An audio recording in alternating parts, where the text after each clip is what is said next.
Hola, Ahora sí, profe, bienvenido. Bienvenido y se le escucha muy bien. Muchísimas gracias por el esfuerzo. vale, gracias. Sí, una disculpa, pero fallas técnicas acá con las conexiones.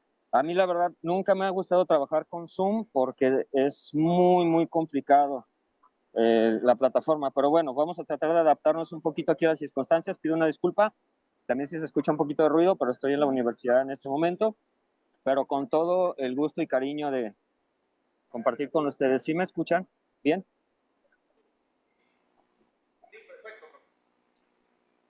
Sí, Vale, perfecto. porque yo no escucho, Le escuchamos perfecto no y lo escucho vemos muy. también. Excelente, gracias. Estoy acá tratando de manipular las dos partes para poder hacer mi presentación. Agradezco muchísimo la oportunidad, es todo un placer desde acá, desde México, tratar de compartir un poquito de las experiencias que hemos tenido nosotros con el trabajo comunitario, que es un trabajo hermosísimo, ya lo escuchamos en las primeras dos presentaciones, es un trabajo que enriquece a, a las personas que lo hacen. Nosotros aprendemos muchísimo, obviamente, de las personas que viven dentro de estos espacios. Yo, por ejemplo, que vivo en una ciudad que es una gran metrópoli conformada por 8 municipios, más de 4 millones de habitantes, se imaginarán el monstruo gigantesco y espantoso que es esta ciudad, en la que ya nos estamos acostumbrando a. Perdón, antes de seguir, si me permiten, estoy conectado en dos partes, una para presentar y otra para el audio y el video. Entonces, si me permitieran ser anfitrión para ver si puedo compartir. Sí, Muchas gracias, sí es. ya lo tengo. Muchas gracias. Denme un segundito. Ah, y les decía, la ciudad ha crecido tanto en los últimos años que, que se nos ha olvidado que también formamos parte anteriormente de, de espacios naturales que se han ido perdiendo en la ciudad. Yo cuando era pequeño, por ejemplo, aquí en Guadalajara, que es su casa, cuando gusten aquí serán bien recibidas y bien recibidos. Eh, Recuerdo que pasábamos kilómetros y kilómetros y kilómetros por lugares en donde había maíz, que es uno de los elementos básicos de la gastronomía en toda nuestra Latinoamérica. Y ahora pasa por uno por esos lugares y solamente se encuentra casas, plazas comerciales, casas, pavimento. Y se ha perdido muchísimo de todo ese entorno que antes le daba belleza natural a esta ciudad en donde yo habito. Eso es uno de los aspectos que actualmente hemos tratado de analizar en el grupo de investigación en el cual me encuentro yo, que voy a tratar de no ser tan meticuloso en la parte académica. Decidí hacer la presentación más sencilla, más de precisamente de explicar las experiencias que hemos tenido con estos grupos de trabajo. No todos, pero sí voy a presentarles algunas de las partes importantes que hemos nosotros analizado y de las cuales hemos tenido la fortuna de poder compartir. Y como les comentaba, el compartir con esas personas hace también que uno mismo reflexione sobre lo que antes tenía en esos espacios compartidos de la ciudad. En esas ciudades que se han convertido ahora en estos no lugares, como lo mencionaba Michel Arne en sus trabajos, de estos espacios no compartidos. Se pierde también el sentido de comunidad en las grandes ciudades que uno puede detectar en estos centros rurales o en estos espacios de interacción que tienen las personas y que la mayoría de las veces eh, llevan elementos intrínsecos. Perdón, pero también no me deja compartir acá y para no quitar más el tiempo, no voy a compartir la pantalla completa porque tendría que acceder a la cuenta y poner todo el rollo que hace rato estaba tratando de hacer, etc. Eh, por lo tanto, solamente me enfocaré en presentar algunas diapositivas del trabajo porque sí quiero que las puedan observar por lo menos porque ahí hay algunas fotografías de las interacciones que hemos tenido y son importantes como para contextualizar. Bueno, volviendo a esas historias que a mí me gusta contar, El darnos cuenta que hemos perdido esta esencia de lo común, de la comunidad, de lo compartido en la interacción social en estas grandes ciudades, nos lleva a voltear a ver cómo se han generado estos procesos de interacción sociohistóricas, cómo culturalmente también se han modificado muchos de los elementos que las grandes orbes existen y que en las pequeñas comunidades, ya sean rurales o sean comunidades indígenas, aún se sigue prevaleciendo. La aculturación, el endorracismo, el sincretismo y otros elementos de interacción y de hibridación han generado entonces que nos olvidemos un poco de lo que hay detrás, este sentido de la identidad real que existe en muchas de estas comunidades que nosotros hemos detectado que hasta en la más pequeña piedra, en el más pequeño elemento existente en la naturaleza, en las comunidades rurales e indígenas, hay una historia y esa historia también identifica a los sitios. Se genera entonces con esta identidad el espacio de lo común. Lo que mencionaba Derrida y Levinas sobre la otredad o la alteridad, en esos espacios es muy evidente el detectarlo, puesto que hay más cercanía con las personas, hay más cercanía con la naturaleza, hay más cercanía con lo común, con todo ese elemento que da vida precisamente a estos espacios de tierra. Y ahí entonces comenzamos nuestro análisis partiendo de esto, cómo son estas interacciones que suceden en estos espacios. Y tomamos tomamos algunas teorías, tomamos algunas teorías principalmente para analizar los sistemas de gobierno, los sistemas de organización, de qué manera se organizan, cómo se organizan y cómo hacen uso de los bienes colectivos en estos lugares. México tiene muchos lugares que son rurales, todavía conservamos también nosotros espacios indígenas en donde nuestras comunidades nativas también tienen esta interacción y es interesante el preguntarse cómo interactúan. Realmente, como dice Ostrom, no somos egoístas o no somos tan dados los seres humanos a la destrucción, sino que también existen ejemplos en los que podemos ver sistemas de organización que hacen uso de sus recursos de manera adecuada a partir de lo que ellos mismos consideran que es lo fundamental, es decir, el cuidado del medio ambiente y la preservación de las tradiciones, la cultura en los lugares. Ahí entonces partimos de sistemas de gobernanza y organización para ir a estas comunidades, en primer lugar, ver cómo se organizan y de qué manera entonces se llevan a cabo ellos todos los procesos, estrategias, acuerdos y demás para poder interactuar con ese medio ambiente que está a nuestro alrededor. En ello,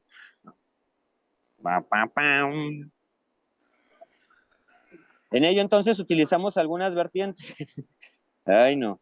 Utilizamos algunas vertientes donde analizamos el capital natural, el capital humano, el capital social, el capital construido, el capital financiero, el capital cultural y el capital político para ver cómo entonces interactúan con esos bienes de uso común nuestros territorios y también las personas que están ahí, de qué manera tienen y llevan a cabo estos acuerdos.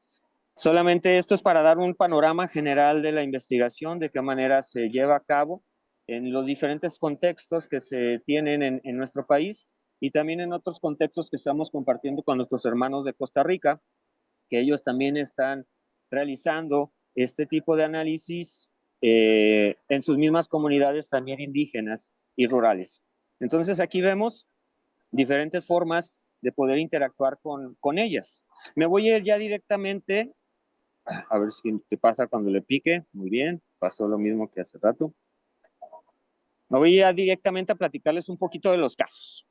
Les traté de poner un poquito de nombres poéticos porque, como les decía, les comentaba que se enamora uno cuando llega a estas comunidades, se enamora uno de la gente, se enamora uno de la naturaleza, se enamora uno de la forma de convivencia, de la interacción y de la manera en que ellos y ellas tratan de salir adelante a partir de los mismos y propios recursos que utilizan. El primer lugar que les voy a hablar es un sitio en donde dentro de 3 semanas vamos a ir a llevar un colectivo de estudiantes que irán a hacer una representación de la gastronomía típica de un estado de México que se llama San Luis Potosí, en donde se celebra una festividad alusiva al Día de Muertos. Ya saben que acá en México son muy dados a celebrar la muerte, les encanta este tipo de celebraciones. Y en ese lugar, en la zona de la Huasteca Potosina, hay una celebración que se llama el Chantolo, que significa el Camino de los Muertos. Y el Chantolo se celebra en 5 estados: Veracruz, Hidalgo, San Luis Potosí, Tamaulipas y una parte de Puebla, como forma un poco distinta a la que conocemos la celebración de Día de Muertos casi en todo el mundo, que es casi en el centro de México. La celebración que se conoce de Día de Muertos en el mundo usualmente es la que se lleva a cabo en el centro occidente de México, pero en nuestro país hay diferencias en las celebraciones, tanto al norte, al centro y al sur, por el tipo de cultura, obviamente, y los tipos de civilizaciones que hubo en su momento en esos lugares. Por ende, pues cambia, modifica. Entonces vamos a llevar allá a estas comunidades este tipo de estrategias socioculturales para acercar a la gente también con otros espacios de interacción. Y a ese lugar que les mencionaba, las personas de ahí le conocen como un rincón cerca del cielo. Se encuentra en un estado que se llama Nayarit, en una zona neovolcánica, que ahorita les voy a decir más o menos dónde está, acá en México. Y le dicen así porque es un lugar alto, está a 1973 metros sobre el nivel del mar. Tiene uno que subir hasta la parte más alta obviamente en la meseta. Se encuentran 6 comunidades en donde se está trabajando. Son las comunidades de Los Aguajes, Rosa Blanca, Cofradía, Francisco y Madero, y otras más que también estamos desarrollando ahí un trabajo comunitario desde hace algunos años. Este es más o menos el sitio en donde se encuentra nuestra comunidad. Está allí en el sitio 2, donde se ve el numerito 2. Hay un volcán que se llama Ceboruco, que es un volcán activo. Está en el eje neovolcánico aquí de nuestro país, en México. Es un volcán muy grande que ha tenido, bueno, que está todavía en activo, ¿vale? En ese lugar, entonces, se encuentran varios recursos naturales que son muy interesantes y que la misma comunidad aprovecha, tanto para la siembra, la cosecha. Ahí se siembra maíz, se da durazno, aguacate, calabaza, calabacín, chile, que son como la base de la gastronomía del sitio. Hacen un concurso anual que es sobre el maíz más grande bueno, de México, de hecho, porque son maíces que miden casi 1 metro o un poquito más, y solamente se dan en esta zona por las características especiales que tiene la misma zona. Es una zona alta, fría, obviamente, por la altitud que tiene, y con mucho bosque de encino, pino, roble, que también lo utilizan las personas para hacer algunas artesanías y para su venta. Entonces, lo interesante aquí también es ver cómo sus recursos naturales se mezclan con sus recursos culturales, porque se transforman, como es en todas las comunidades, ¿no? La gastronomía, desde mi perspectiva, es una de los elementos que más une a las personas y que crea identidad. Nos identificamos con la gastronomía porque todas y todos comemos, y todas y todos tenemos una historia a partir de un alimento, a partir de una experiencia obtenida en casa, ya sea con la abuela, con mamá, con papá, con algún pariente o algo que nos recuerde siempre a un elemento gastronómico.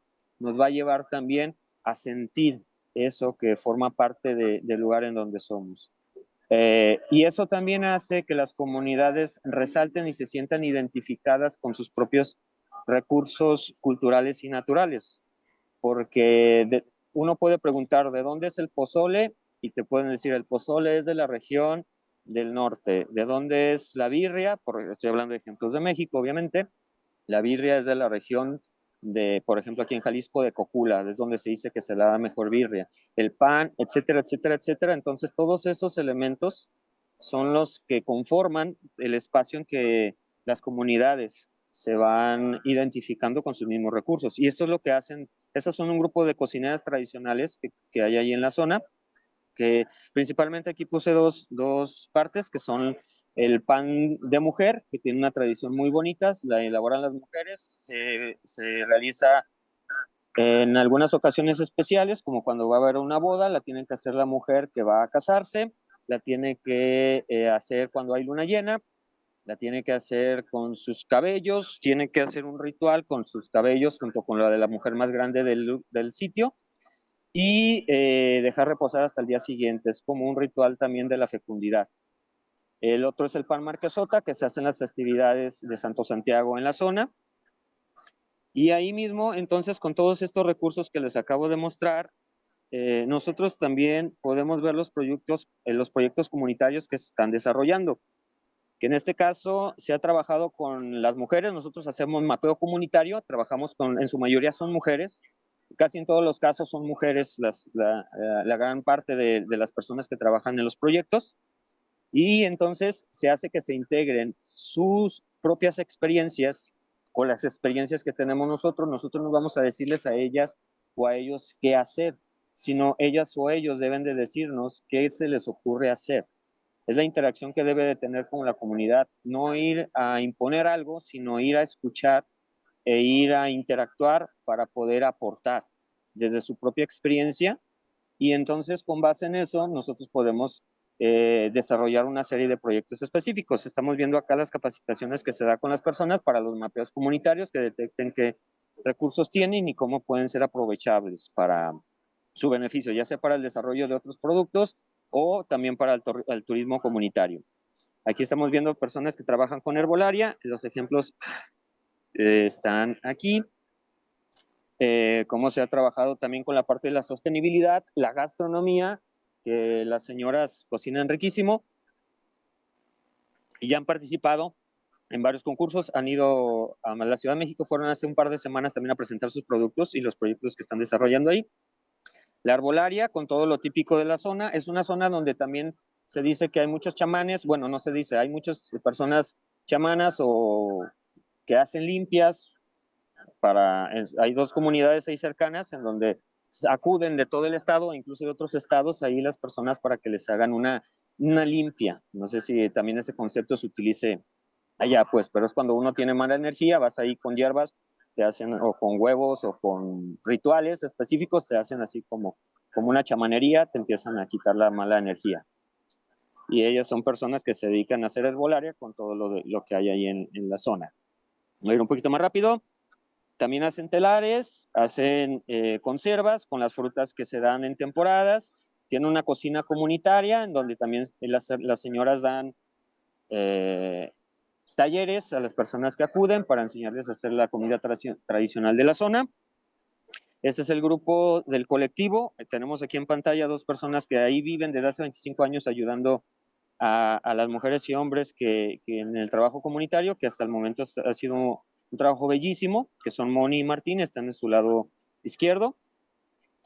Algunos de los productos que se dan en la zona, ya las evidencias del trabajo comunitario, se tienen unas cabañas, se tiene una zona de camping también en la zona. Y en fin, ya les hablé un poquito sobre todo esto. Es un ejemplo bello también sobre la cultura que hay en el lugar. Este es Tío Tomás, es un señor de 92 años. En la zona solamente hay dos personas que se saben la danza y la música tradicional del lugar, que se está perdiendo. Tío Tomás, que es el que está en pantalla, tiene 92 años y él es el único que se sabe los pasos de la danza del arco se llama. Ya nadie más la sabe. Y está el profe Memo, que es el que se sabe la música, son de los 10 violines. Acabamos de conseguir este año 5 violines para donarlos al lugar, para que el profe Memo le pueda enseñar a 5 personas a tocar los sones, porque se necesitan los sones para que Tío Tomás le pueda enseñar a otros jóvenes los pasos de la danza. Entonces también se está tratando de contribuir. Perdón, me estoy quedando un poquito con la voz seca. Se trata de contribuir para que no se pierdan estas tradiciones que son base de la misma identidad de la zona. Entonces de Nayarit, que está en el occidente de México, nos vamos a pasar hacia el sur, a la tierra de Jaguares, allá en Chiapas, que es una zona también muy bonita, donde se llevó a cabo otro trabajo comunitario en un lugar que se llama Chicomucelo. que se llama la Tierra de los Siete Jaguares, un lugar en donde también hay mucho maíz, hay mucho color y hay mucha tradición, y donde también hay recursos naturales que son súper especiales. Desgraciadamente, allá han tenido algunos problemas con el narcotráfico y algunas complicaciones, entonces la zona se ha visto un poquito eh, conflictuada por ello. Sin embargo, esto no le resta la belleza cultural y natural que hay en la zona. Allá se trabajó con la preservación de las tradiciones culinarias, que ustedes van a ver hoy en esta pantalla. En Chiapas se utiliza mucho una verdolaga que se llama el chipilín, que es con la que se elabora casi todos estos platillos que están ustedes viendo en pantalla, se elaboran con chipilín, que es una plantita. Acá en México somos pues un bastión en cuanto al uso de las verdolagas. Hay más de 70 tipos de verdolagas distintas y pues, se utilizan para todo tipo de gastronomía, por elaboración de platillos y demás. Entonces aquí se trabajó con unas personas para hacer este almanaque de la identidad culinaria que tiene la zona. Participaron todos los miembros de la comunidad, en su mayoría mujeres, también, y nos enseñaron las técnicas que se utilizan tanto para recolección de algunos elementos naturales como un hongo, que están, creo que en la siguiente, no puse la foto que se me olvidó. Un hongo que se da solamente, se llama hongo orejón, con el que se hace algunos platillos y tiene su técnica para elaborar también, o como la taberna que se ve aquí a su parte superior derecha, que es una bebida que es muy peculiar porque te emborracha, pero nada más te emborracha el cuerpo, no te emborracha la cabeza. Yo todavía sigo sin entender eso, pero cuando la probé era algo extraño porque realmente no te sentías como si estuvieras ebrio, pero cuando, o sea, mentalmente no sentías como el sopor de la bebida alcohólica, sino que el cuerpo se te entumía, entonces caminabas como si estuvieras ebrio, pero con conciencia. Era algo muy extraño. Y es una técnica también muy peculiar para su elaboración. Y aquí tenemos a los grupos de los cocineros y cocineras tradicionales. Hombres se dedican a algunas cosas y mujeres a otras. Y aquí algunos ejemplos de cómo se relaciona la oralidad y la tradición con los elementos culinarios y naturales de la zona. Nos vamos aquí a mi estado, Jalisco, en donde también fuimos con una comunidad indígena que se llama los Huirráricas. También hicimos trabajo colectivo ahí para ver, ahí todavía nos hace falta, el siguiente año vamos a regresar. Fuimos a hacer dos acercamientos con la comunidad, porque ahí se tiene que también hacer la intervención con los jefes y jefas para que den permiso para ingresar. No cualquier persona puede ingresar, obviamente, y necesitábamos ir primero a los permisos. Llevamos un grupo de estudiantes para que interactuaran con las personas y también llevamos un festival gastronómico, y ellas y ellos también hicieron un festival gastronómico con una bebida tradicional que ellos utilizan en sus celebraciones que se llama el tesguino, que es diferente a casi dos bebidas que son tradicionales, que son a base de maíz, el tesguino y el tejuino. El tesguino es fermentado y este lleva un grado de alcohol, entonces también en sus celebraciones utilizan mucho el jicuri, que es esa base del peyote, y el tesguino, que es esta bebida fermentada, pero es muy fuerte y sí tiene un poquito de connotación para salir un poco de la mente. ¿Vale? Entonces también se trabajó con esa zona wixárika y por último les voy a hablar rápidamente sobre otra experiencia que tuvimos con una comunidad que se llama Coajinicuilapa. Coajinicuilapa, siempre me cuesta mucho trabajo decirlo. Es una comunidad de afromexicanos y afromexicanas en donde también se trabajó la relación identitaria entre la gastronomía negra afromexicana y la música y la danza. Todos los rituales, toda la tradición, toda la gastronomía cercana y a estas comunidades afrodescendientes que se encuentran al sur de nuestro país, principalmente en los estados de Oaxaca y Guerrero. También formaron parte de este trabajo colectivo que hicimos, en donde también se fue con cocineras, cocineros tradicionales, a ver ingredientes, a que nos contaran historias bellísimas también como las otras, en donde nos exponen que su corazón está hecho precisamente de su tierra, y la tierra precisamente de donde nace su corazón, pues a ellos les evoca este elemento distintivo, ¿vale? Entonces aquí estamos viendo algunas fotografías de la parte más tradicional de la cultura, que es fabulosa también cuando les toca ver las danzas. Por ejemplo, esta es la danza de los diablos, que se lleva a cabo cada año, cercano a las fechas de Semana Santa, y es una danza bellísima en donde se hacen unas máscaras fabulosas, y obviamente está alrededor la gastronomía y toda la identidad de la población afromexicana que está en la zona.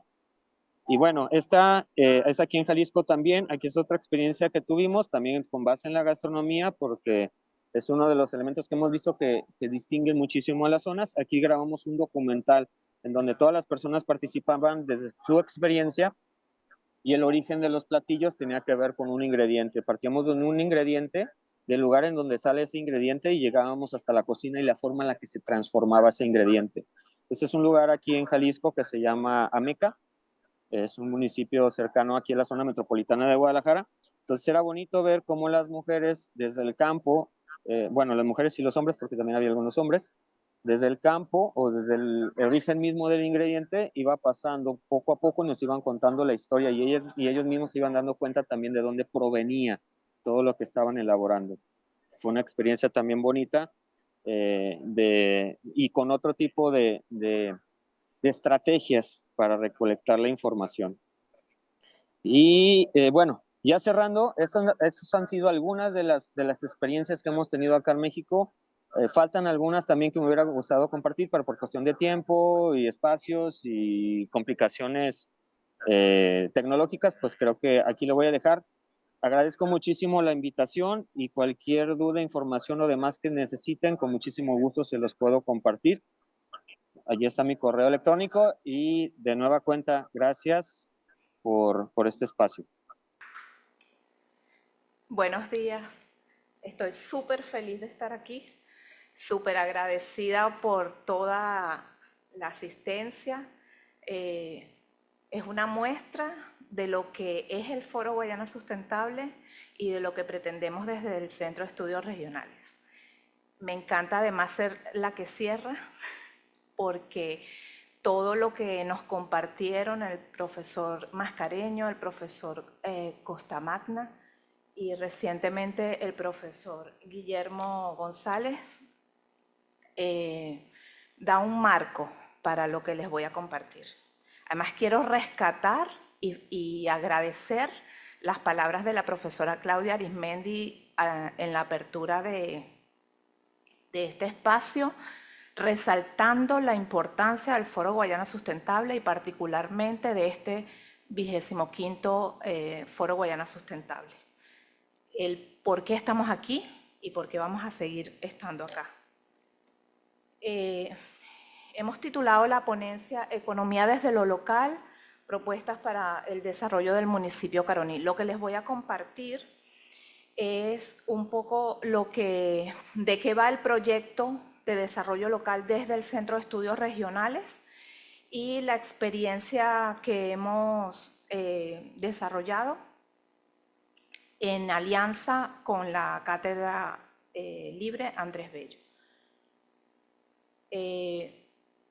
El Centro de Estudios Regionales tiene como función desarrollar investigaciones que permitan no solamente hacer diagnósticos sobre la región guayana, sino también hacer propuestas que redunden en el beneficio de la comunidad, en el desarrollo, en el avance de nuestra región.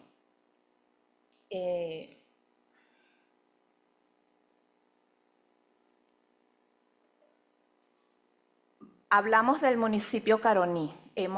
Ya hemos recibido varias referencias sobre el municipio Caroní. El municipio Caroní está representado por Ciudad Guayana, Puerto Ordaz y San Félix. Es una tierra de gracia, es una tierra privilegiada que fue creada, ya lo decía la profesora Claudia en su presentación, con una concepción a partir de las empresas básicas de Guayana, pero que de alguna manera nos exige en este momento que nosotros reflexionemos y busquemos desde nosotros mismos nuevas orientaciones. Es una tierra cuya construcción ha dejado una huella y que tiene numerosos recursos naturales, tecnológicos, pero sobre todo humanos.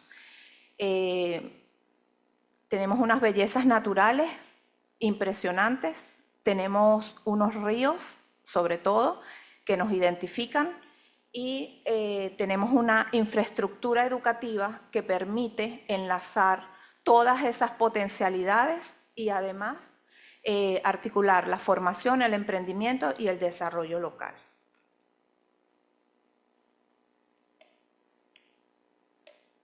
El Centro de Estudios Regionales tiene 3 líneas de investigación.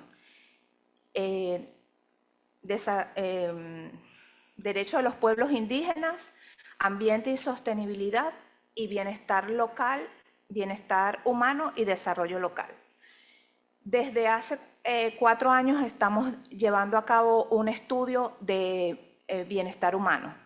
Los resultados que hemos obtenido en la aplicación de la encuesta, la hemos aplicado en 3 oportunidades, dan cuenta de cuál es la valoración que hacen las personas de sus condiciones de vida, cómo viven y cómo sienten las personas del estado Bolívar, porque es un estudio que aplicamos en los 11 municipios del estado.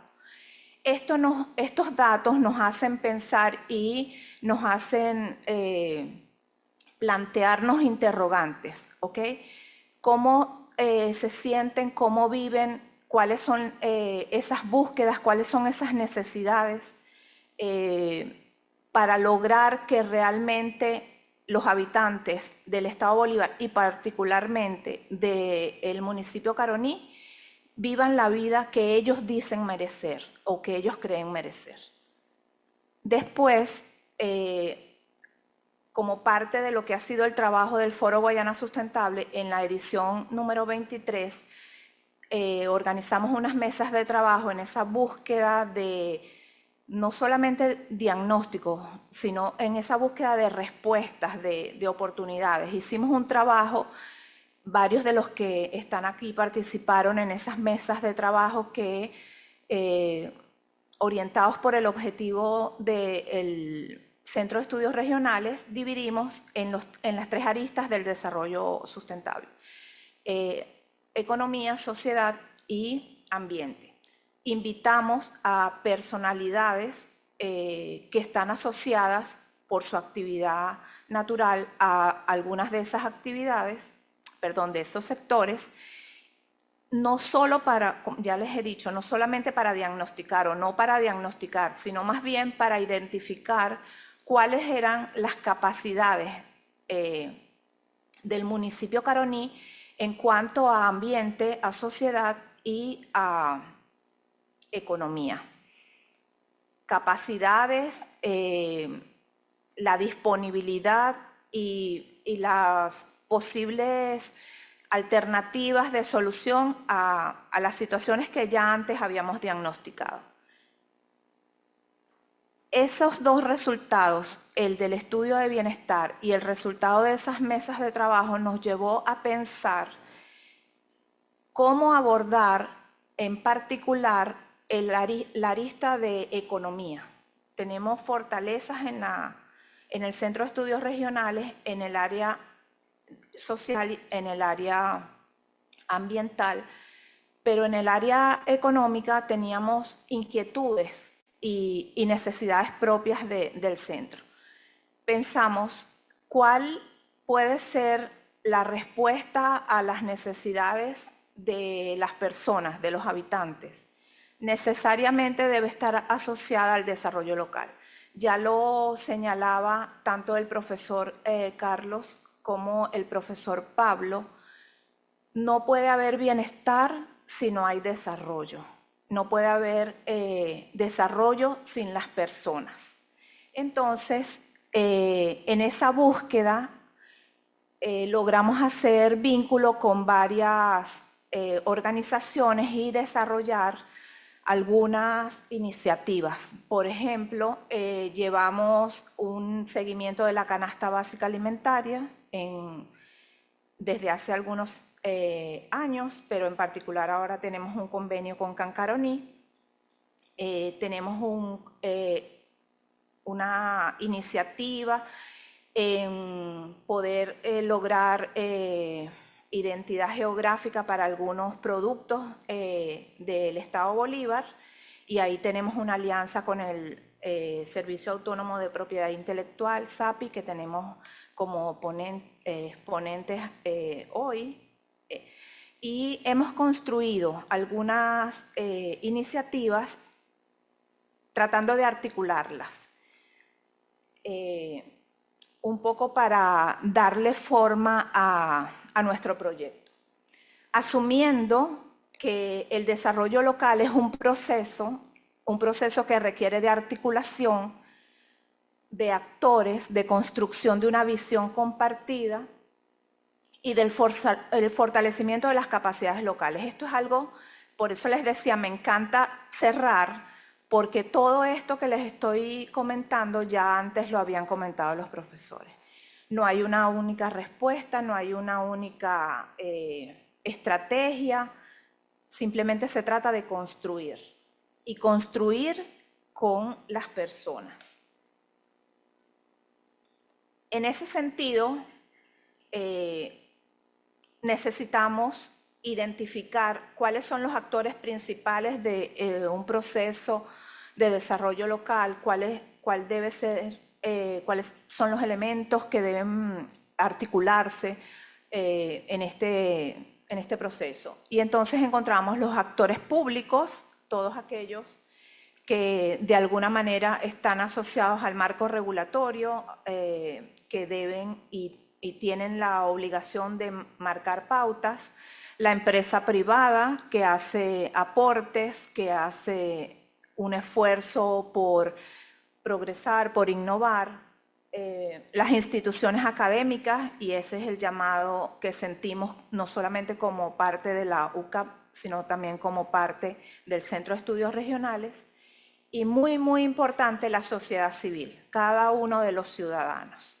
Muy bien lo decían en repetidas ocasiones, tanto el profesor Mascareño como el profesor Costamagna, no se puede hacer ciudad sin sus protagonistas, no puede haber desarrollo sin entrelazar a las personas llamadas a esto.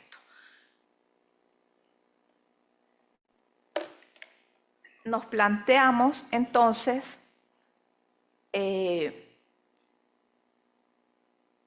la necesidad de realizar 3 actividades súper importantes. Primero, un mapeo de actores. Necesitábamos saber quiénes son, en qué están los ciudadanos de el municipio Caroní, más allá de los que conocemos por nuestras relaciones personales, por nuestras relaciones académicas. Es más, salir a identificar quiénes son esas personas que tienen algo que decir, algo que aportar. Necesitamos también construir una visión de futuro. ¿Cómo vemos Ciudad Guayana? ¿Cómo vemos el municipio Caroní en el futuro? Y además, crear una agenda compartida entre esos 4 actores principales que les mostraba en la lámina anterior. Este fue como el diagnóstico que hicimos interno dentro del grupo de trabajo de bienestar humano y desarrollo local, y dijimos, hacia eso tenemos que ir. Sin lograr estas 3 actividades, por llamarlo de alguna manera, no vamos a poder avanzar. Y entonces,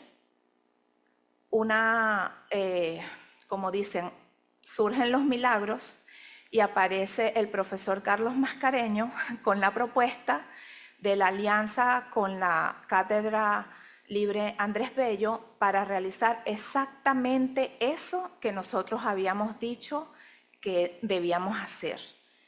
De alguna manera, esto que está plasmado acá es la propuesta del proyecto Economía, propuestas desde lo local que les refería el profesor Carlos Mascareño. Ellos han estado trabajando en Zulia, Nueva Esparta y Lara, y han tenido, como él muy bien les decía, experiencias de desarrollo desde lo local a partir de los actores que hacen vida en esas localidades. Y entonces la idea es llevar a cabo una metodología que nos permita identificar cuáles pueden ser los proyectos que impulsen el desarrollo de esas localidades. En ese sentido, nos plantearon una metodología de abordaje. Sí, ciertamente tanto el profesor Carlos como el profesor Costamagna nos decía, no hay una receta, no hay una única manera de hacer las cosas, pero cuando vas a empezar lo tienes que hacer y tomar una receta, ¿cierto? Entonces, esto fue lo que hicimos.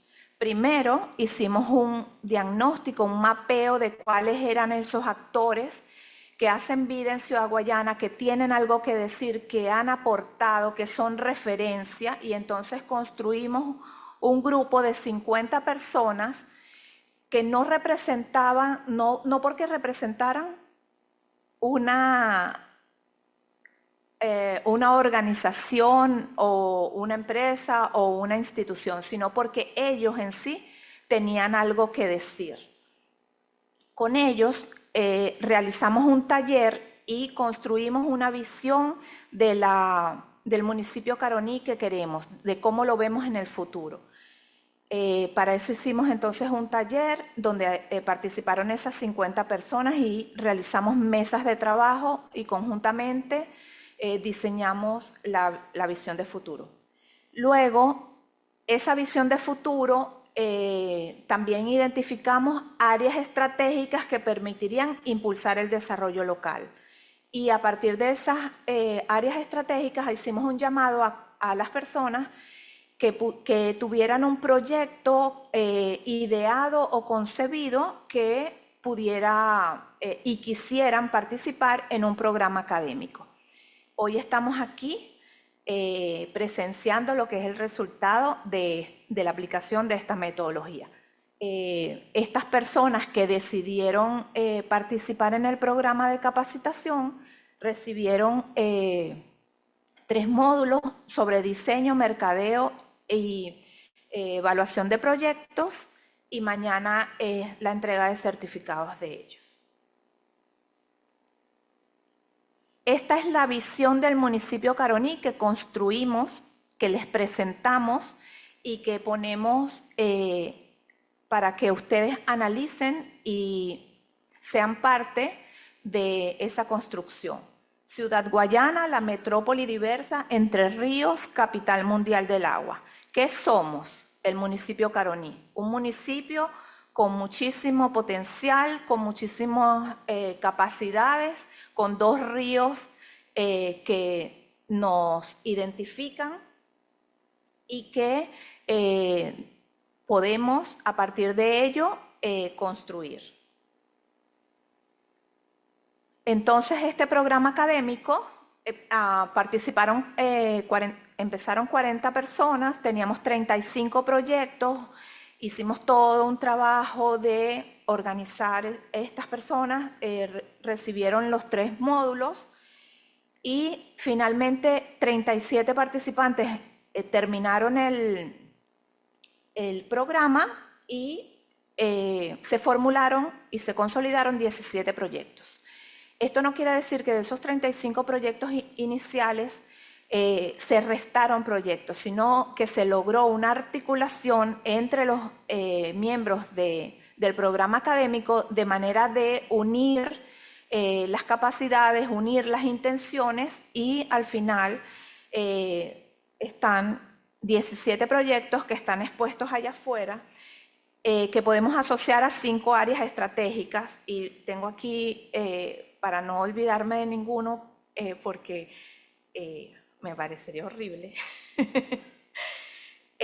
asociados a identidad cultural, tejiendo historias, la ciudad desde la memoria, red de docentes promotores, asociados a comunicación estratégica, Hechos News, Parque Explorarte, Sistema de Información Geográfica, asociados a innovación ambiental, Ciudad Esponja y Ecorrutas Guayana, asociados a Economía Productiva, Casa de Cultivos Aurora, Emprendimiento Parroquia 11 de Abril, Destinos Soñados y Biogás, y asociados a Turismo Sostenible, Cayoas Adventure, Río, de frente al río, Ruta Turística Fluvial por los ríos Orinoco y Caroní y Mirador Cerro El Gallo.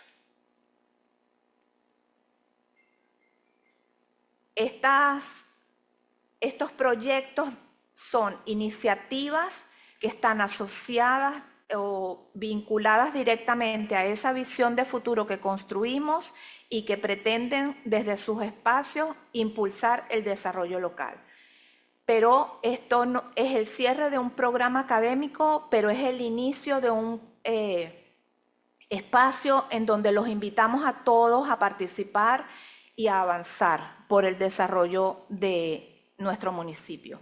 ¿Qué nos queda al Centro de Estudios Regionales, al Grupo de Trabajo de Bienestar Humano y Desarrollo Local?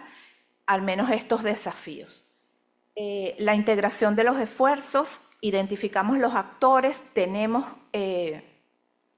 relación con esos actores, hemos contactado empresas privadas, organizaciones públicas.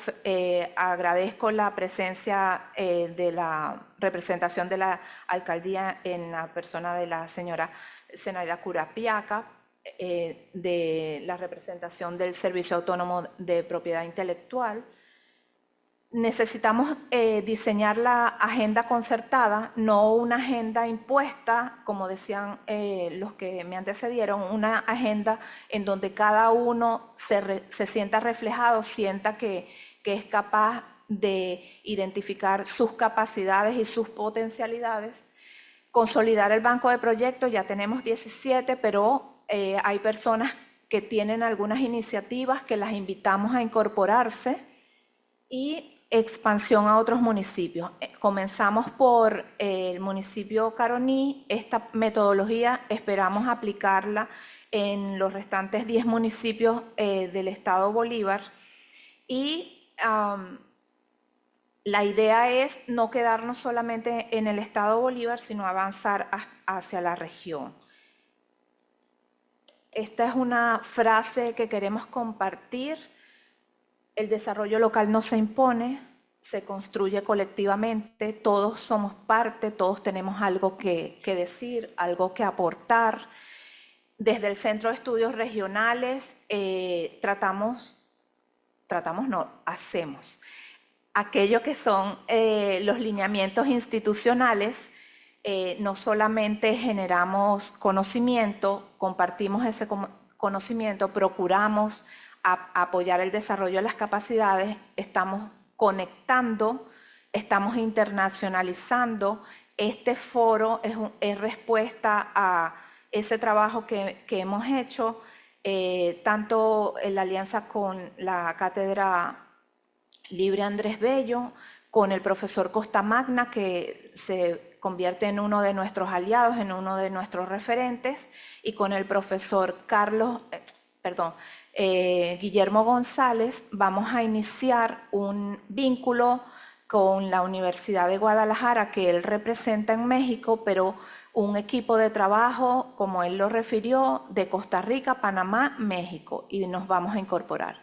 Entonces, conectamos, internacionalizamos y nos vinculamos. Les agradezco la atención. Soy Otaisa Cupare. Gracias.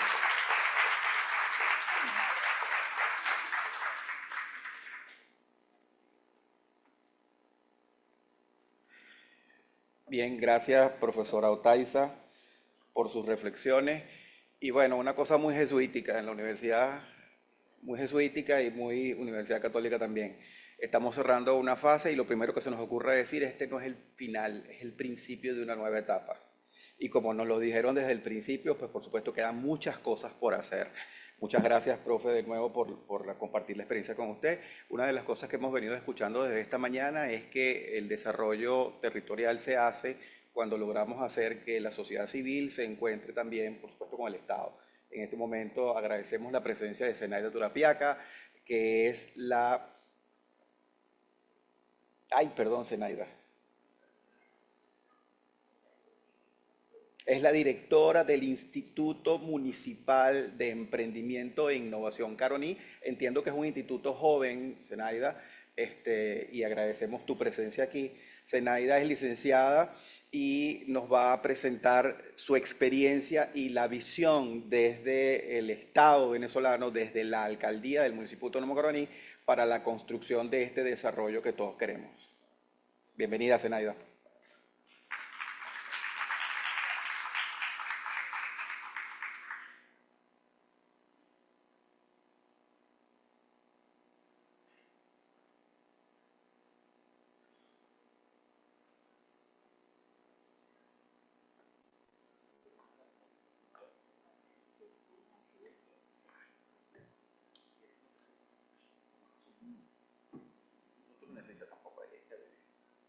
Bueno, buenos días.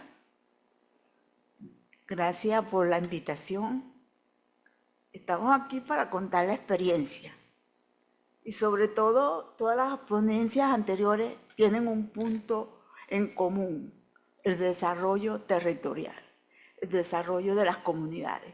Hacia allá es que tenemos que ir. Y por eso se crea el Instituto de Emprendimiento. El Instituto de Emprendimiento se crea hace 2 años. A raíz de la promulgación de la Ley de Emprendimiento, el ciudadano alcalde decide crear un Instituto de Emprendimiento para apoyar todos los emprendimientos que se desarrollan en el municipio. Todos ustedes saben que hay una ley orgánica de emprendimiento. Emprendimiento tiene en el país, hablando de emprendimiento, desde la pandemia hacia acá. Pero a nivel mundial el emprendimiento es fortaleza para el desarrollo económico de un país o de una región. ¿Qué hacemos nosotros? A raíz de esa promulgación de la ley, se crea un registro nacional, que es el registro de Emprender Juntos, que el lunes pasado cumplió 4 años que se instaló ese registro. Ese es un registro a nivel nacional que se hace en todo el país y es como una figura jurídica que tiene el emprendedor. A raíz de esa creación, nosotros creamos el instituto y también tenemos un registro municipal. En ese registro municipal, hasta esta fecha, se han registrado 5.000 emprendedores en el municipio Caroní, de todas las categorías, porque tenemos 16 categorías que hacen emprendimiento en el municipio. Algunos se inscribieron con una finalidad, pues, y ustedes saben cuál es: un financiamiento para crecer. Pero también en el país tenemos una metodología que aplicamos, las 4F, que quiere decir que es el pilar fundamental por la cual debe pasar un emprendedor, que esas 4F significa formación, formalización, financiamiento y feria. ¿Qué es lo primero que debe tener un emprendedor? La formalización. ¿Cuándo se formaliza? Cuando hace un registro de emprendimiento. A raíz de ese registro de emprendimiento vienen los procesos de formación. Cuando se creó el instituto, no teníamos emprendedores. Había muchos emprendedores en el municipio, pero nosotros no teníamos emprendedores y tuvimos que ir a cada una de las parroquias a buscar los emprendedores. Y de allí salió una matriz o una cantidad de emprendedores.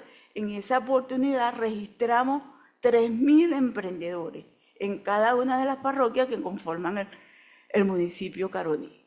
Después digitalizamos y convertimos ese registro, también es digitalizado, que cualquiera persona puede ingresar y está en el portal de la alcaldía. Luego nos sentamos y dijimos, y ahora tenemos los emprendedores, ¿y qué hacemos? Estos, como le digo yo, estos muchachos, que no son muy muchachos, la mayoría son de avanzada edad y muy pocos son los jóvenes, pero la mayoría son adultos. A estos muchachos hay que formarlos y ideamos un plan de estudio, porque si no hay formación, no hay crecimiento. Y eso es lo que queremos, pues que crezca el municipio, como hablan ustedes claramente ahí, que sea sustentable. Y para que un municipio crezca y los emprendedores tengan sustentabilidad en el tiempo, tienen que tener una formación. No una formación de lo que ellos producen, sino otra formación que implica el crecimiento de ese emprendimiento, porque las personas tienen un emprendimiento, pero si no manejan otros conocimientos, el emprendimiento nace y muere. Y principalmente nace y muere cuando la gente no sabe aplicar qué es una finanza, qué es un plan de negocio, qué es un plan de mercadeo y cuáles son los aspectos legales que ellos tienen que cumplir. Porque ser emprendedor también tiene sus deberes y derechos. Tienen unos deberes para fiscales y unos deberes municipales que ellos tienen que saber y cumplir, que no son iguales que una empresa y que una empresa ya conformada. No, son menores, pero hay que enseñar al emprendimiento que ellos tienen unos deberes para poder tener sostenibilidad en el tiempo. Hemos hecho una alianza y hace rato hablaba con unos profesores y ellos se estaban poniendo a la orden. Nosotros hicimos una alianza con la Universidad Experimental de Guayana y creamos un diplomado.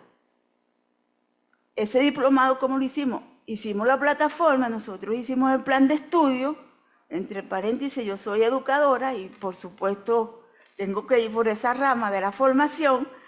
Hicimos un plan de estudio, se lo presentamos a las universidades y la universidad que lo asumió fue la Universidad Experimental de Guayana y ahí llevamos 3 cortes y vamos para la 4ª corte egresando un diplomado de emprendedores a donde le enseñamos esos conocimientos que le acabo de decir a ustedes que tiene que saber un emprendedor para que ese emprendimiento sea sostenible en el tiempo.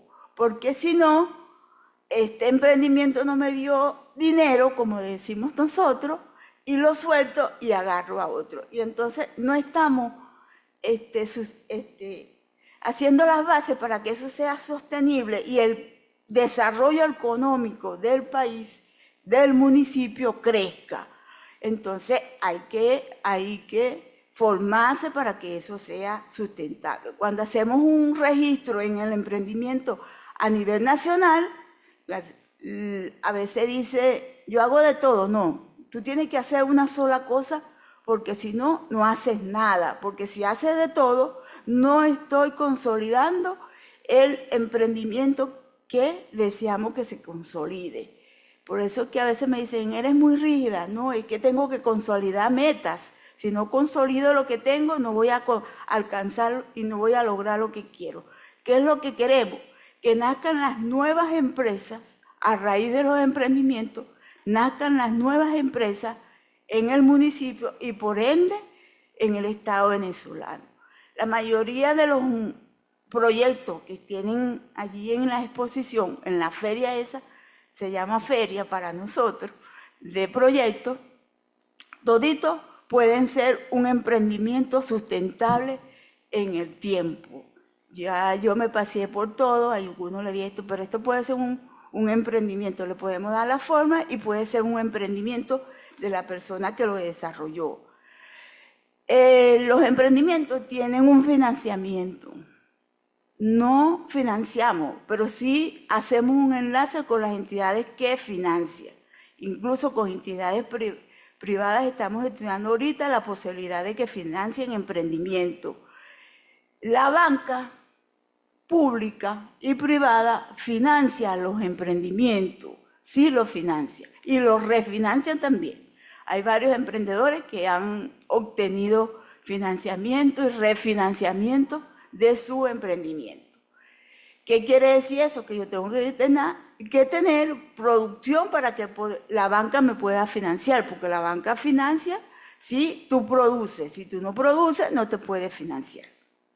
Entonces, sí hay financiamiento, y de la banca privada y de la banca pública. Nosotros tenemos varios emprendedores que ya van por el tercer refinanciamiento, porque una vez que los encaminamos y los apalancamos o los apoyamos para llevarlo al primer financiamiento, lo dejamos que ellos solos caminen y crezcan. En estos días, el día sábado, vamos a inaugurar allá, en un barrio por allá lejos, por Inés de Romero, una heladería que no tiene nada que envidiarle a una heladería de aquí de un centro comercial.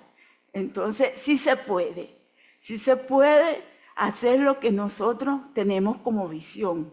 Sí podemos desarrollar las comunidades, sí podemos desarrollar el colectivo que nosotros queremos. Y le voy a dejar una frase que aprendí ayer en una jornada que tuvimos,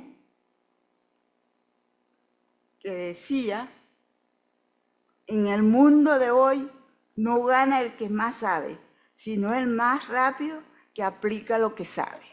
Entonces, sí podemos con los emprendimientos avanzar y desarrollar las comunidades que queremos, y felicito a la UCA porque está en lo que queremos, en transformar el territorio allá en las comunidades. Gracias.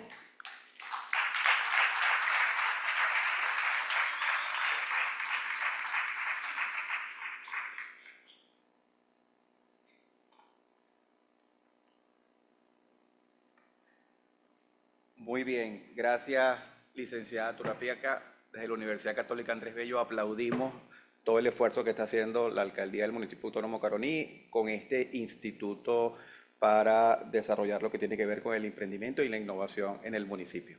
Bien, estamos llegando al final de esta jornada, que ha sido súper provechosa. Tenemos un par de preguntas para la profesora Otaiza, que es la que se quedó acá. El profe Guillermo tuvo que irse a atender su compromiso. Entonces creo que podemos hacer las dos preguntas. La profe Otaiza pudiera responderlas rápidamente para dar entonces paso al cierre de esta actividad. La primera dice: en este trabajo social y cultural de intercambio de conocimientos entre comunidades, ¿se puede desarrollar aquí en Venezuela con nuestros pueblos indígenas? Esta pregunta estaba dirigida básicamente al profesor Guillermo, pero el Centro de Estudios Regionales viene haciendo un trabajo interesante desde lo indígena y creo que Otaiza lo pudiera responder. Y la segunda pregunta tiene que ver con, dice: con este planteamiento basado en nuestro municipio, ¿podemos adaptarlo al ámbito nacional y generar soluciones para las comunidades en otros estados? Fíjense, yo rescato nuevamente las palabras del profesor Carlos Mascareño y del profesor Carlos Costamagna. Hay referencias. Lo que hicimos desde el Centro de Estudios Regionales fue tomar la metodología que nos propusieron la Cátedra Libre Andrés Bello y desarrollar una propuesta y lograr unos productos.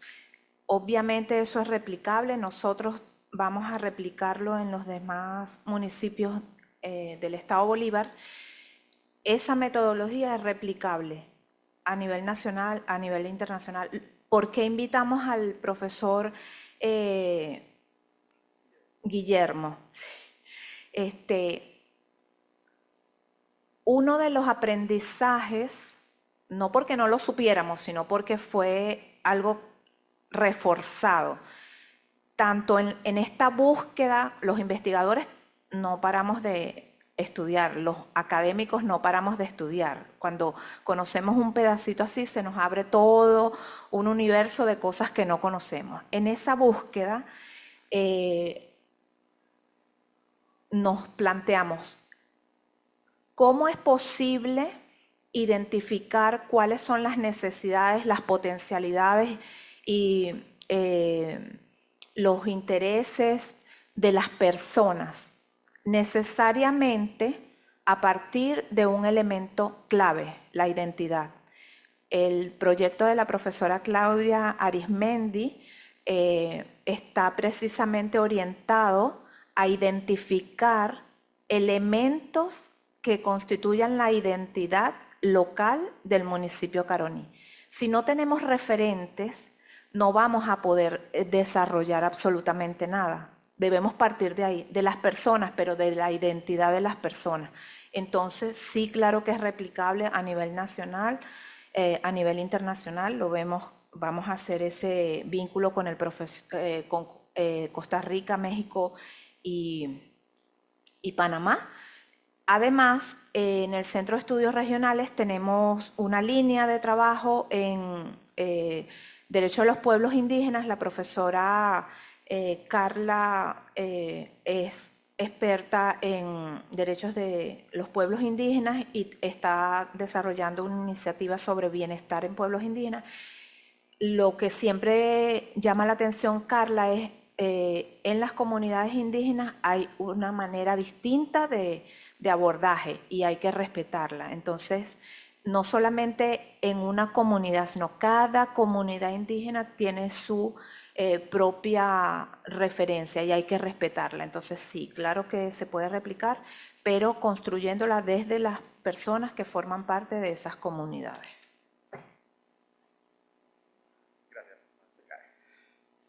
Bien, muchas gracias, profesor Otaiza. Ahora sí, hemos llegado al punto final de este 25º Foro Guayana Sustentable. Para honrar la trayectoria de este evento y ofrecernos una reflexión final, tenemos el honor de contar con las palabras de cierre del doctor Fernando Espíritu, destacado politólogo de la Universidad Central de Venezuela, especialista en economía de la Universidad de Colorado, magíster en políticas públicas, doctor en competitividad empresarial y desarrollo económico de la Universidad del Deusto, profesor de posgrado de la Universidad Católica Andrés Bello, editor de la revista Cuadernos UCAP. El profesor Espíritu también fue investigador de la oficina Chief Economist del Banco Interamericano de Desarrollo y asesor de asuntos regulatorios de la CanTV privada. Tiene numerosos artículos y publicaciones sobre temas económicos y políticos. Profe, bienvenido, los micrófonos son suyos para que nos haga un cierre de este Foro Guayana Sustentable.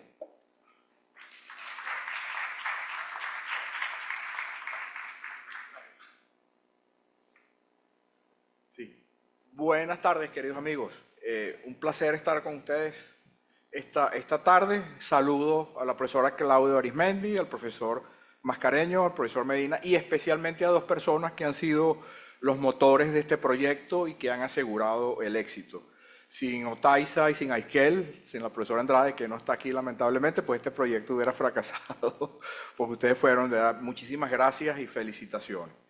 Bueno, me toca cerrar esta extraordinaria sesión, yo lo he disfrutado mucho en la mañana, haciendo una especie de resumen, o ¿cómo diría yo?, refrescando algunos temas que se han discutido durante la mañana.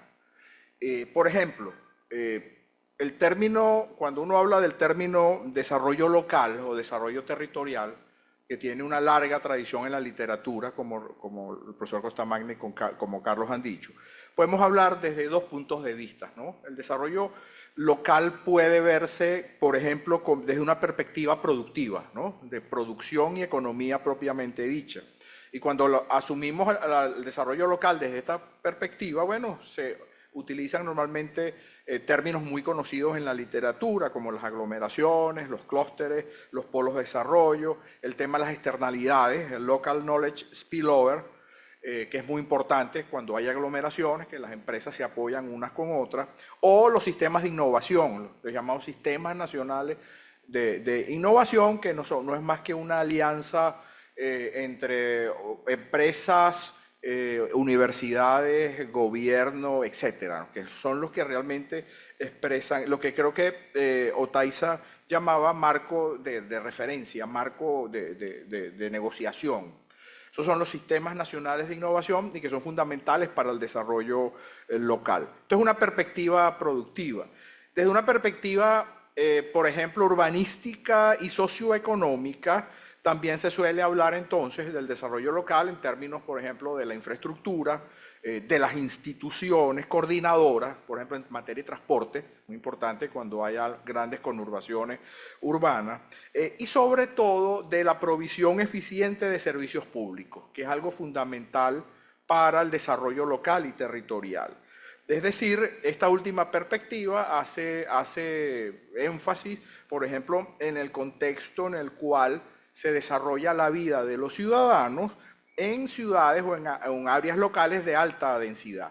Entonces, el tema para la unión entre el desarrollo local y el tema de los servicios públicos es muy importante. En la literatura, por ejemplo, están los trabajos de Paul Samuelson, de Thibault, en los cuales, bueno, precisamente son clásicos de la economía del bienestar, en las cuales hablan precisamente en la necesidad que tienen las grandes concentraciones territoriales de servicios públicos de excelencia. Y ciertamente Venezuela tiene un serio problema de servicios públicos, y bueno, el desarrollo local no es posible sin servicios públicos de calidad. Este es un tema que hay que, digamos, abordar para el futuro. Por supuesto, el interés de lo que se discutió esta mañana son las ciudades. Podemos llamar las ciudades, lo que podemos llamar grandes concentraciones o conurbaciones urbanas.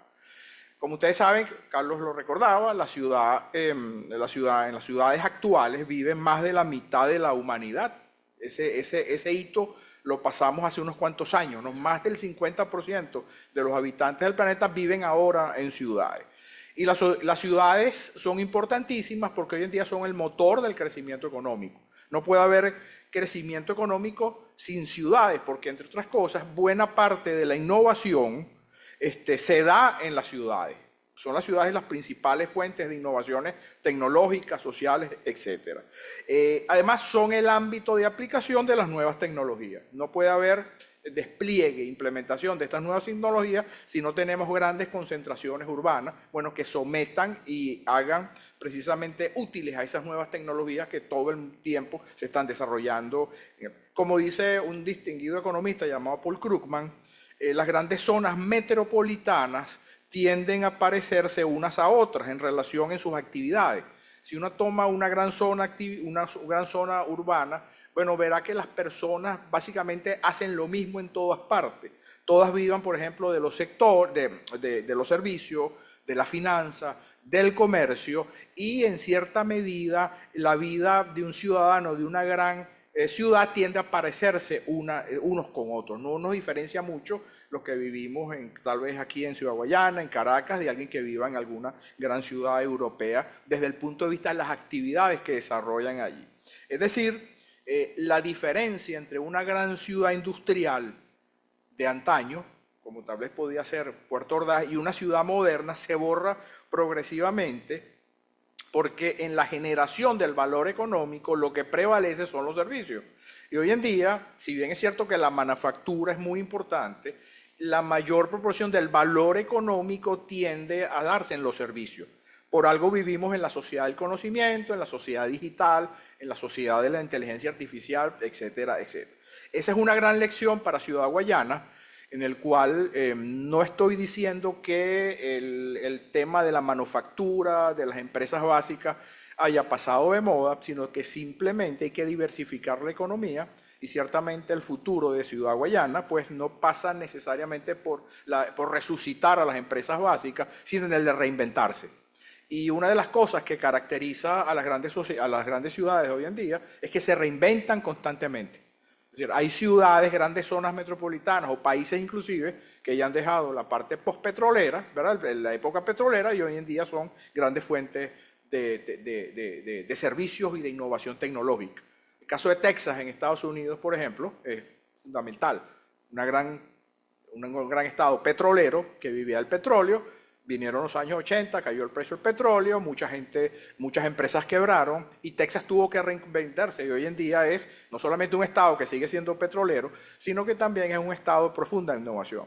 Los países del Golfo, por ejemplo, ciertamente tienen muy claro que la época, si bien siguen siendo países petroleros con toda la ley, pues saben perfecto, están pensando normalmente en el futuro. Y cuando uno habla, por ejemplo, uno escucha noticias de Dubái, de Arabia Saudita, de Omán, etcétera, siempre la palabra futuro está presente. Todo esto implica simplemente que ellos están claros que, bueno, que un futuro petrolero, el futuro petrolero está, digamos, limitado, tiene sus años contados, y en el caso de otras empresas, por ejemplo, que vivían de manufacturas, etcétera, pues están pensando lo mismo. Y ciertamente la Ciudad Guayana, Puerto Ordaz, etcétera, pues tienen ese gran reto de reinventarse ante estas nuevas realidades económicas y políticas.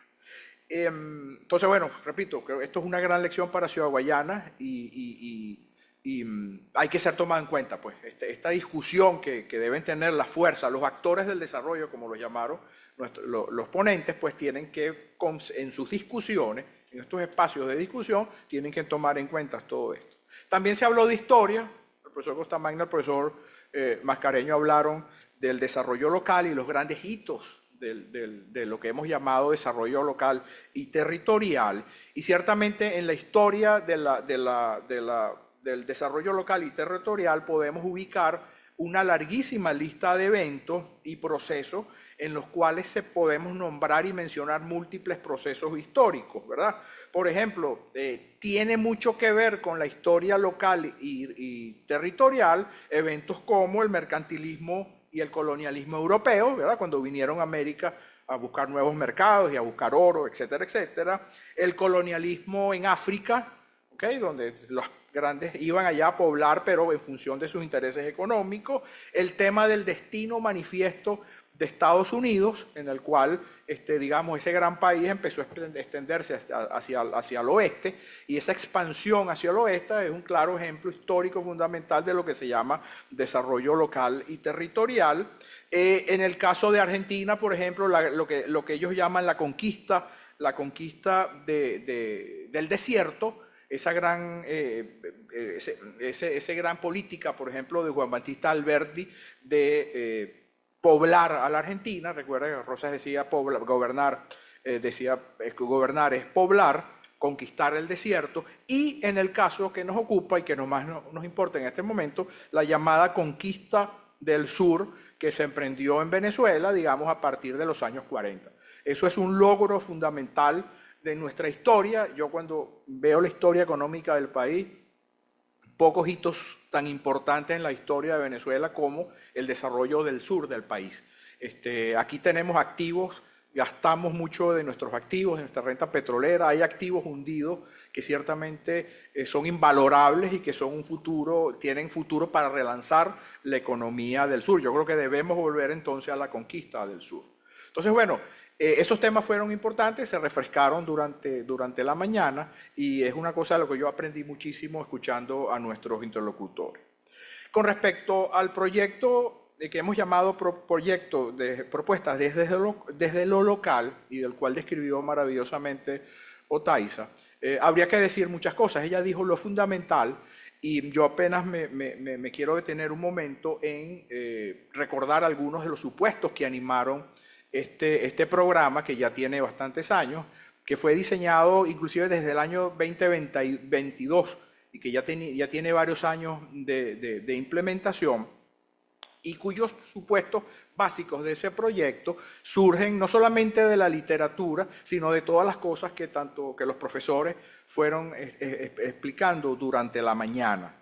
Es decir, lo que se buscaba con este proyecto, o lo que se busca con este proyecto, es incidir en las condiciones que estimulen la producción, que en paralelo mejoren la vida de los ciudadanos. En la literatura hay un tema que a mí siempre me ha gustado, que se llama infraestructura social. Los economistas que hablan de estos temas siempre hablan de infraestructura social como un concepto básico, ¿no? Dicen, la infraestructura social es una especie de ambiente, a veces que no está muy bien definido a qué nos referimos, qué es lo que lo compone. Pero la infraestructura social lo que hace es promocionar, estimular, incitar a la producción, que hace que la gente produzca, que se anime a ir a sus trabajos, que se anime a innovar. Entonces, cuando se habla de innovación y emprendimiento, este término infraestructura social es muy importante. Es una combinación de muchas cosas. Creo que alguien habló de cultura. No sé quién fue, habló del tema de la cultura del emprendimiento, etc.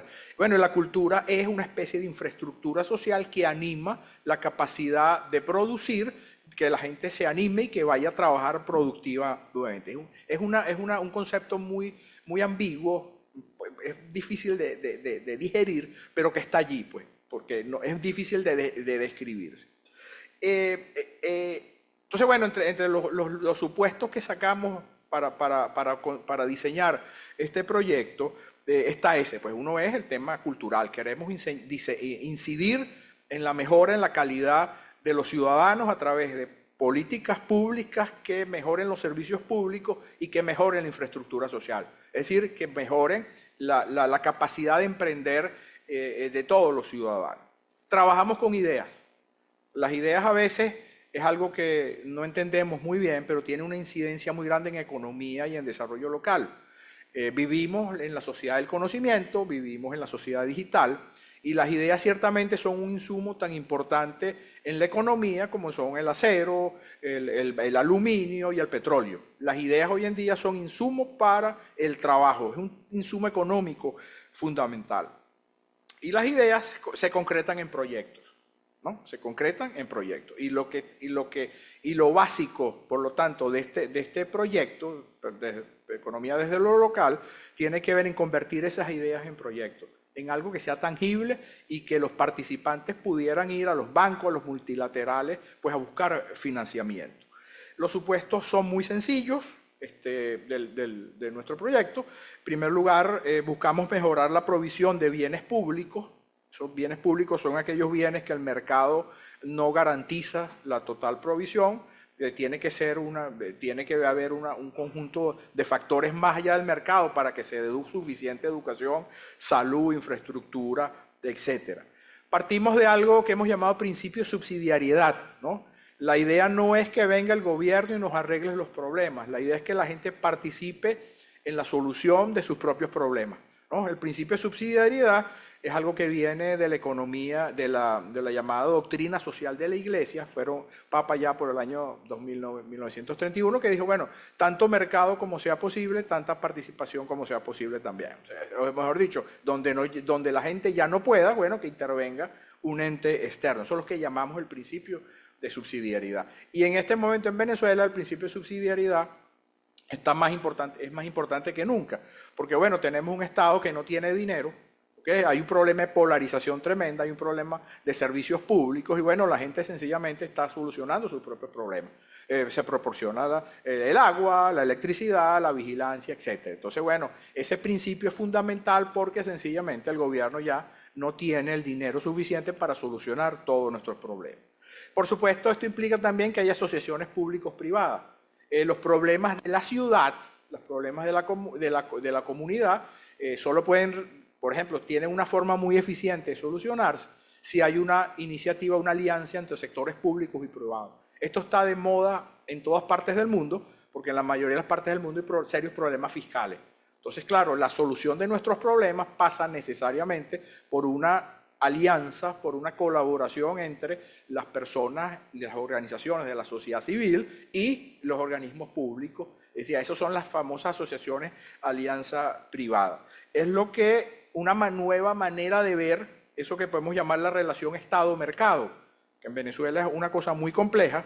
A veces la palabra mercado no nos gusta, pero digamos, el mercado solo no tiene la capacidad de solucionar los problemas de la población y por lo tanto se necesita, es vital, una nueva forma de solucionar los problemas sociales. Sencillamente ya los recursos no alcanzan y bueno, hay que ser mucho a aplicar la imaginación. Y esa es precisamente la idea de iniciativas como las que trajimos aquí. Una cosa importantísima, esto es una visión del desarrollo totalmente distinto.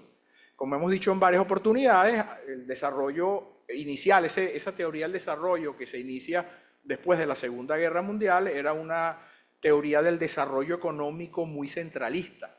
Era el concepto de planificación que surge en la posguerra, tiene un concepto muy paternalista. Es el Estado que con sus recursos económicos, con su capacidad de impuestos, viene a solucionarnos todos los problemas. Es Cordiplan el que hace el plan de negocio, y que se acuerdan de Cordiplan, decía que hay que hacer, que hay que producir, etcétera, etcétera. Y bueno, eso demostró que ha fracasado, entre otras cosas, porque el Estado ha perdido capacidad para implementar políticas públicas y no tiene recursos. Entonces, por lo tanto, esa es una versión, lo que podemos llamar top-down, ¿verdad? De arriba hacia abajo.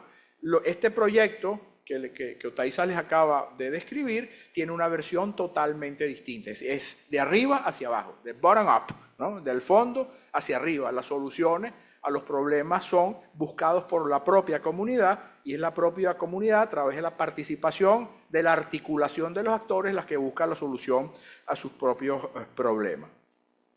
El profesor Costamagna habló mucho del tema, perdón, el profesor González habló de capital social, ¿no? Y cuando él hablaba de, por ejemplo, toda la parte gastronómica en el centro occidente de México, bueno, hablaba de eso, del capital social, es la forma que tiene la gente de utilizar sus culturas, la tradición que le han legado sus padres, etcétera, bueno, para hacer emprendimiento e impulsar la marca gastronómica, la economía de su región. Entonces, capital social es muy importante en este caso. Por supuesto, están las capacidades de los que los profesores hablaron actualmente esta mañana, y son las capacidades no solamente, son administrativas, la necesidad que tengan los gobiernos locales de tener capacidad de implementar políticas públicas. En suma, ¿dónde encaja toda esta discusión que hemos tenido?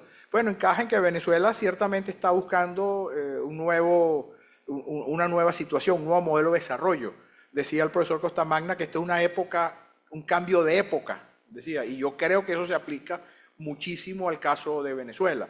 Estamos en la búsqueda todos de un nuevo modelo de desarrollo que implica un nuevo papel para el Estado, para eso que llaman el mercado, para el sector privado, para la política social, etcétera, etcétera. Y yo pienso que estos eventos que estamos desarrollando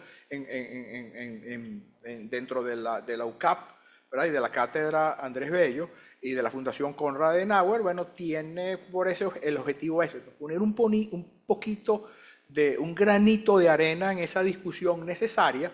Recuerden lo que decía el profesor Costamagna, hay que conversar, hay que discutir, hay que sentarse a buscar soluciones, y nosotros creemos que este tipo de iniciativa apunta en ese sentido. En ese sentido, pues hay una colaboración directa de la universidad hacia la sociedad civil. Y eso es lo que está haciendo el centro cuando ha sido el motor, en conjunto con la Fundación Konrad Adenauer y con la Cátedra Andrés Bello, bueno, al implementar este tipo de iniciativas que son muy importantes. Entonces yo quedo muy satisfecho, de verdad he aprendido muchísimo de lo que se discutió esta mañana, me llevo mucho en el bolsillo, ¿verdad?, para pensar y para seguir trabajando en este tipo de proyectos. Por último, quiero concluir con un inciso comercial. Ya le pedí permiso a la profesora y a Otaiza y a Jesús, porque quiero informarles, invitarlos a un evento en que estamos trabajando dentro de este mismo programa. Este programa tiene una parte de investigación, tiene una parte de formación y otra parte de divulgación, ¿no? Y en la parte formativa estamos pensando hacer un seminario sobre economía mundial y nacional el sábado 28 de noviembre en el Hotel Plaza Merú. Los queremos invitar porque ahí vamos a hacer una revisión de lo que está pasando en el mundo. Ahí tenemos al profesor Félix Arellano, por ejemplo, que ustedes lo conocen, uno de los mejores internacionalistas del país. Bueno, nos va a decir qué es lo que está pasando desde el punto de vista geopolítico, etc. Modestamente, yo voy a hablar de tendencias económicas internacionales, qué es lo que está pasando en la economía, la inteligencia artificial, todas estas cosas. Y el ingeniero Jorge Nevado nos va a hablar de la economía regional. O sea, que queremos hacer un evento de formación que vaya, un programa de formación desde lo más general, lo que vamos a hacer el próximo 28, hasta cosas mucho más concretas y específicas, como lo que hemos venido haciendo en el marco de este programa. De manera pues que los que estén interesados en asistir a ese seminario el próximo sábado 28, asegúrense de haber firmado la planilla que está allá y nosotros les enviaremos la invitación.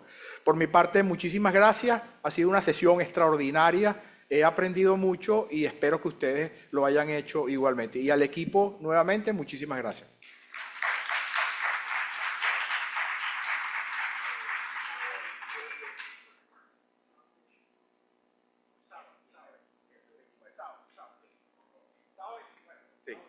Sí, sábado 29. Muchísimas gracias, profesor Espíritu, por sus palabras, por ese resumen tan acertado. Con sus palabras damos por clausurado este 25º Foro Guayana Sustentable.